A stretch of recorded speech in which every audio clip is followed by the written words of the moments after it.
We're doing well. We've had 4 home games since full capacity, and I think people are getting back into the swing of things, enjoying uh, 49er football and certainly the NFL. But we're back into it. Well, boy, it seems like forever. When you say 2020, things constantly changed, in some cases daily, if not hourly. But when you look back at some of the things and changes that we've had to make, since the pandemic, I mean, just from an operational standpoint, the amount of signage that you had to put up and kind of remind people what the rules and regulations were was quite a bit of an undertaking. And I think when you start to look at the disinfecting protocols and cleaning protocols that you had to enhance, and the safety and security protocols that you had to remind people of and teach, in some cases redevelop and retool, it kind of took a toll on a lot of people. You got to remember, we at Levi Stadium, we weren't able to open, or we actually had to move to Arizona the last part of 2020. And so we missed out on, I think it was 4 or 5, we played 4 or 5 games on the road. And then this was just here in July or August, this was the first time in 18 months that we were able to open the doors to 70,000 folks. So getting them re-educated as to what the policies and procedures are certainly a task at hand, but I think the team performed quite nicely. That's a great question. I think most of it, honestly. I think what we looked at was, if we were honest with one another, that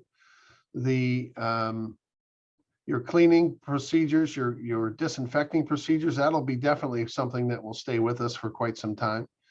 The frictionless kind of opportunities that we looked at and made some changes will certainly stay with us, right? We looked at investing in turnstiles, self-service turnstiles for the entry. I think that'll stick around and stay. The shift from food and beverage to grab and go concepts is another one that I think will stick and stay for a while. And I don't know if others on the call know, but we went to right before the pandemic, we were ready to unveil all-inclusive food and beverage, right? So almost similar to the grab and go, but an all-inclusive package.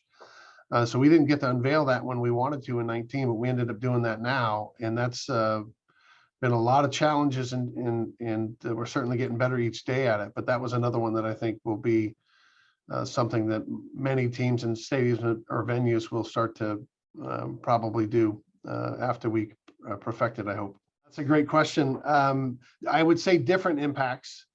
We certainly lost more people in our country and in our world as a result of the pandemic. So I think there's absolute serious comparisons there. I think from an overhaul, though, of the industry or in the safety and security side of things, 9/11, I mean, prior to 9/11, we looked at things as operators. You looked at fan code of conduct violations and alcohol consumption and violations and things of that nature, right? You prepped for everything you could, and you had your normal amount of disagreements or fights in the stands that you would have to kind of contend with, or people drank too much, you just kind of you shoved them out and ejected them, and those were kind of the things back in the day that you really focused on.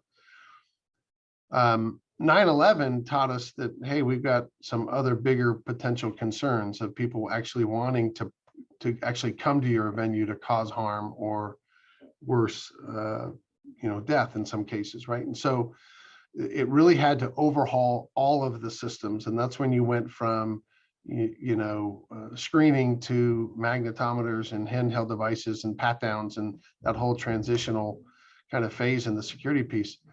The pandemic kind of taught us that we have that same kind of threat, but it's an invisible threat in some cases. And so you had to retool still some operational things, more in the cleanly and the disinfecting phase.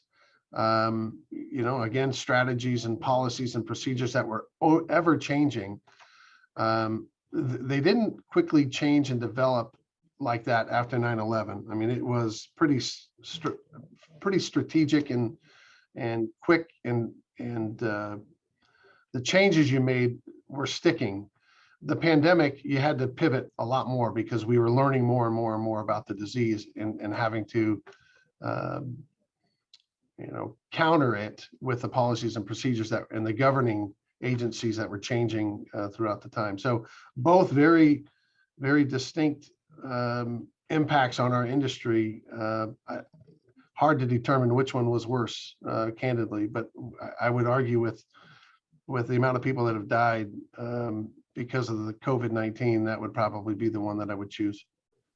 Well, I don't know if that I look at them as challenges as much as I do opportunities in many cases, but the workforce today is a little bit different than it was in years past. And I think we're all experiencing that a little bit. If you talk to some of the other folks on the panel today, trying to get 3,500 people or 2,500 people, whatever the number is in your building, to beat to the same drum can be a little bit of a daunting task. Trying to get them to understand why we do what we want, or why we do what we do, or why we want them to do what we want them to do, can be challenging at times. The buy-in is a little bit different than it was in the past. I think now today as leaders, we have to explain a little bit more why we're trying to do or what we're trying to accomplish in order to get the buy-in with the workforce. But that's also one of the things that keeps me going, is the people, working with people and being able to provide great opportunities and experiences for fans is what really drives me and my team. And I think as a result of, some of the investments that we've made in people, you'll be able to enjoy some of the outcomes associated with it. So probably people, but that's what makes it people, process, and technology is what I say all the time. If you can kind of get those in line, you'll have a pretty decent experience, and so will our fans. I was talking to somebody about this the other day with respect to technology and connectivity. Everybody we are so programmed that we have to be connected. And so having a facility that can keep people engaged, your Wi-Fi systems, your DAS systems, your ability to multitask. Gone are the days where people just came to a sporting event and watched football or baseball or basketball. And now they're checking their sports updates, their scores, they're posting, they're live feeding, they're streaming, they're doing all these different things, multitasking more so than ever. So, IT professionals are tasked at making sure that the connectivity inside and outside your facility is top notch. And so that's one of the things that we really tried to focus on coming from Candlestick, where I told the story yesterday. After a game, I would drive half a mile from the building and I'd get 15 or 20 text messages from the third quarter that just came through, which was hard to operate. Now, when you look at the connectivity, it's not just about being able to get your scores, and now when you start to look at potential betting being allowed in the state of California at some point in time, or throughout the country, people are looking for connectivity and content all the time. But from an operator's perspective, having the ability to communicate with your staff from a securities perspective, from a medical standpoint, to provide resources is pretty paramount. So that's why you start to see these stadiums and these new stadiums that pop up are constantly pushing the envelope with technology and trying to be the first of the next generation as opposed to the last of the last one. Well, certainly prior to the pandemic, we were doing. I think we opened up the building. We had 20 large scale events, 10 NFL events and 10 non-NFL events, from concerts and soccer games and things of that nature. And then not to mention all of the holiday parties and the special event business, which is, very, very instrumental in providing, business, job opportunities, profits, and things of that nature. The past 18 months, there's not been much, right? Mm-hmm. But I do see in 2022, the calendar starting to pop a little bit. People are starting to book again. Concerts I think you'll see 2022 and 2023 to be huge in the entertainment business. Bands are getting back out. Concerts are being scheduled and booked and played.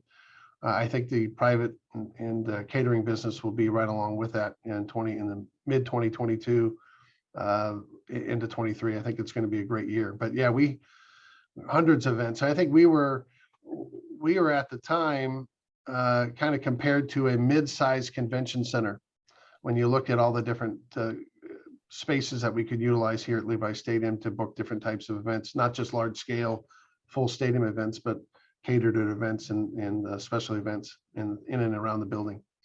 Well, listen, I mean, it's one of the greatest buildings, I think, designed and built, and I'm a little bit biased. I've certainly been a part of it, but the different types of opportunities that this building can provide and the customization of the types of events that we can do for folks makes Levi Stadium, one of the top stadiums in the country, if not the world. And you start to look at some of these new buildings that are coming on.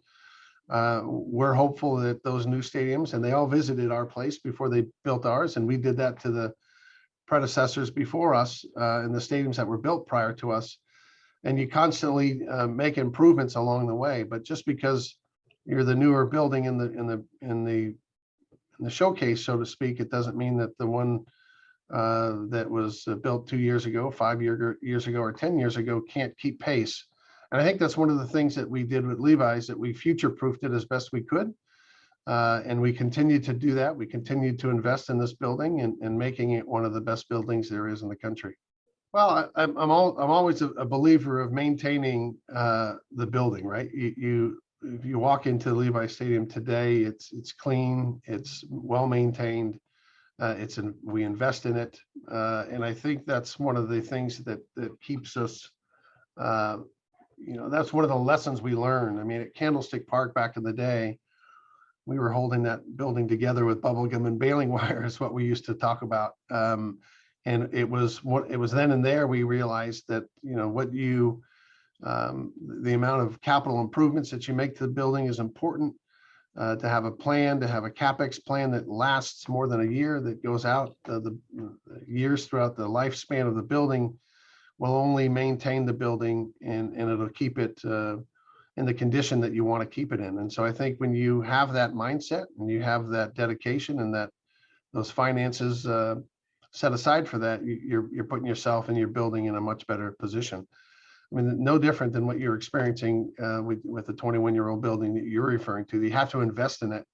You have to maintain it in such a way that allows you to be relevant 20 years later. We intend to do that.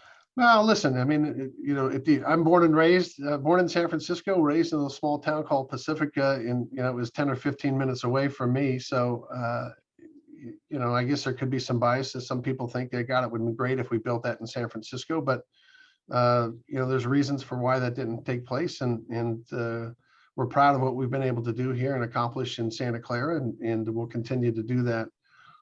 You almost can't look back at kind of that stuff. Your building is here, and this is where it's going to stay. And if we didn't build it and we didn't come, you wouldn't have all the great experiences that we've been able to provide for hundreds of thousands of people, if not a million by now, of the attendees that have come, or millions that have come to the facility. So yeah, I think it is. It's a great place. It's a great building. And I think people tend to enjoy it when they do visit. Well, let's hope that there's still some more to come. But I will tell you, it's not an absolute requirement that you do all the jobs that I have done, or all the jobs that you may be responsible for or oversee now. But it does give you some perspective, right?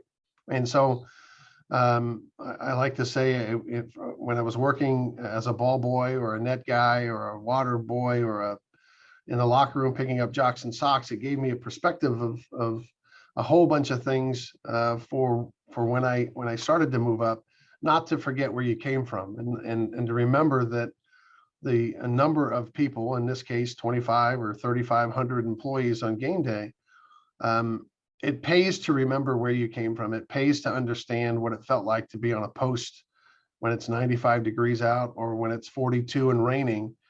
It pays to remember what it felt like when nobody cared about you, or it seemingly didn't care about you, or didn't pay attention to the break that you were supposed to have, or the bottled water even that would have been nice if somebody paid attention to. So I kind of try to channel some of those experiences that I learned along the way. I looked at some of the decisions that other people might have made that had I had the opportunity, I might have made them a little bit differently. I look at the same time the decisions that I have made and ask myself, why did I do that?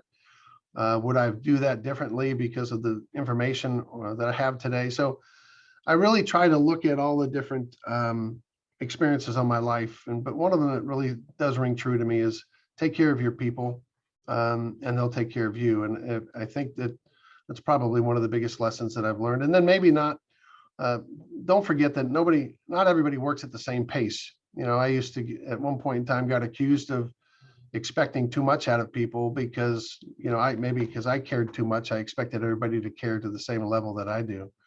And that's probably unfair. But at the same time, I still do believe in holding people accountable for what they do and the decisions that you make. But just recognize that, people work at a different pace.